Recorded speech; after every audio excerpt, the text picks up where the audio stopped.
Parfois, en voulant suivre la logique la plus rigoureuse, on arrive à des conclusions qui heurtent complètement notre intuition. C'est assez fascinant, non? Oui, tout à fait. C'est souvent comme ça que naît un paradoxe, en fait. Un raisonnement qui a l'air parfait, logique, mais la conclusion, elle nous choque un peu, quoi. Elle défie nos opinions, nos croyances. Exactement. Nos sources, elles mentionnent que ça peut venir de l'ambiguïté des mots, ou de phrases qui se référencient elles-mêmes, un peu en boucle. Ou alors, justement, de ce conflit direct entre une description logique et la réalité, ou notre intuition de la réalité. Et c'est ce conflit-là qui nous intéresse aujourd'hui, pour voir comment la logique peut nous emmener là où notre bon sens refuse un peu d'aller. Mhm. On va regarder de près un exemple très connu, très parlant, le paradoxe des corbeaux de Hampen. Le fameux paradoxe des corbeaux. Voilà, l'idée de départ, elle est toute simple. On a une affirmation. Tous les corbeaux sont noirs. Bon. Simple, oui. Et on se dit logiquement que chaque fois qu'on voit un corbeau et qu'on vérifie, ah oui, il est noir, ça renforce un peu notre croyance en cette affirmation. Oui, c'est la confirmation par l'exemple. Le b.a.-ba. Jusque-là, ça va. C'est ça. Mais c'est là que ça devient étrange. Bah oui.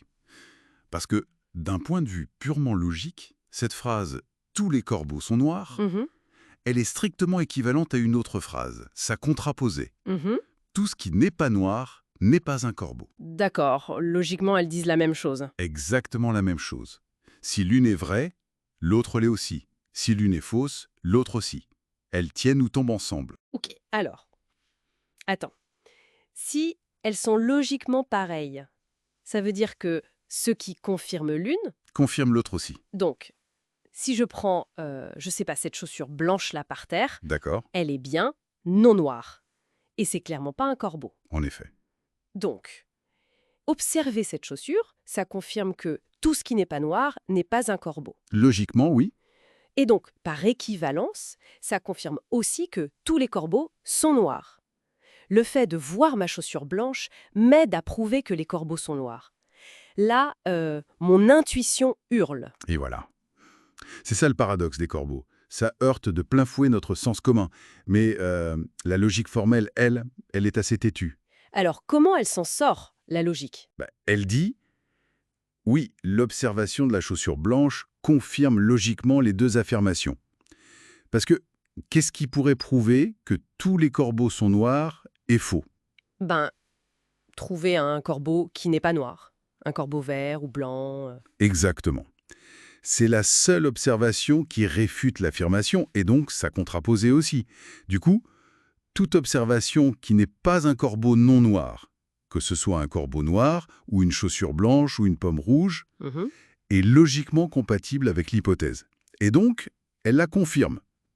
Alors évidemment, la chaussure blanche la confirme d'une façon absolument minuscule, infinitésimale, Quasi nul, quoi. pratiquement nulle, mais pas logiquement nulle. Mm. C'est ça la nuance clé. D'accord, je vois la construction logique, mais c'est dur à accepter intuitivement. Hempel lui-même, il en disait quoi pour résoudre ça? Hempel, il expliquait que notre intuition nous joue des tours ici. On confond la validité logique de la confirmation avec son efficacité pratique, sa pertinence dans le monde réel. Ah, d'accord. Évidemment, si tu veux vraiment savoir si tous les corbeaux sont noirs, la stratégie la plus intelligente, la plus efficace, c'est d'aller chercher des corbeaux et de regarder leur couleur. Oui, ça semble plus direct, c'est... Carrément. Plutôt que de passer ta vie à vérifier tous les objets non noirs de l'univers, les chaussures blanches, les nuages, les pages de livres, pour t'assurer qu'ils ne sont pas des corbeaux. Il y en a beaucoup, beaucoup trop. C'est sûr. Mais, dit Hempel, cette question d'efficacité pratique, ça n'enlève rien au fait que, logiquement, l'observation de la chaussure blanche est une confirmation. Faible, certes, mais une confirmation quand même. Donc pour Hempel, c'est notre intuition qui doit s'adapter à la logique, mais j'ai cru comprendre que certains ne sont pas convaincus. Non, en effet. D'autres philosophes, comme Sainsbury, cité dans nos notes, trouvent que c'est payer un prix trop élevé au sens commun.